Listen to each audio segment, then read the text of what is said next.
I learned through researching on the internet, which was probably my first mistake, about how a lot of dogs can be treated out in Asia, and it mortified me, it devastated me, and I made a promise to myself that if I ever found a purebred dog out in Asia that needed a home, a lab specifically, I would rescue it.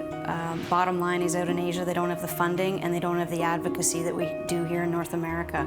It's a very different way of life. And I fell in love with Otis, and the rest is history. I promised myself that I would get him here. It took about 4 months, and he was shipped on an Air Canada cargo about almost 3 years ago. After 6 months, Kate and her husband Jay noticed Otis was limping on his front leg, only to discover that he had severe elbow dysplasia, as well as arthritis in the spine and hip dysplasia in both hips. So we went ahead and had a prosthetic elbow joint put in. Unfortunately, the implant failed and it became severely infected. It had to be removed. We knew amputation wasn't an option for Otis because of his other problems in his legs. And we knew that we couldn't fuse because, again, it's something external going into his bone. We didn't want to take a chance. And a prosthetic limb wasn't an option for him.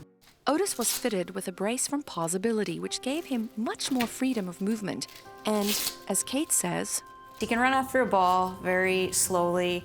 He'll do a little bit of the bunny hop, which a lot of dogs with hip dysplasia do.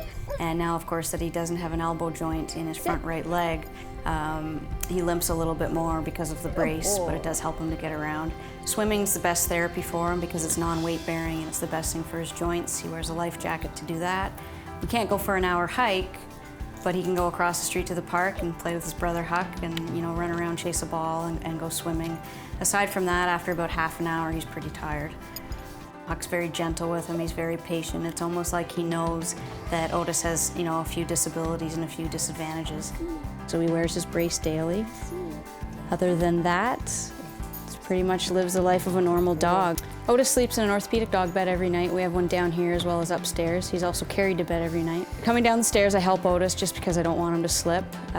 He knows to roll over when I say, let me see it. We put on his dog brace, and then it's time to feed him. It's a normal routine with him and Huck. He is frequently on antibiotics because the infection does seem to come and go every 4 or 5 months. A couple of glucosamine pills. We go over to the park. Typical routine for any other dog in the morning. Poop and pee, and then on his bed for the day. He waits for me to come home. We'll go back to the park and we swim, run, and play with the 2 dogs together. After more research and new medical breakthroughs, Kate decided to try a new therapy for Otis called stem cell therapy and consulted with Dr. Erik Sjonnesen. You know, it might be better. I mean, it's going to be a long day for you if you stay here. All right. So we're going to inject the left elbow and both his hips, right? Yeah. We know that all of us, including adult pets, have stem cells in their body, and now we can use them to heal damaged tissue. Today we're going to harvest some tissue from Otis's shoulder to extract stem cells, concentrate them, activate them, and inject them back into his joints, and some of them intravenously, and that's going to repair some of the damage that's been done to his joints.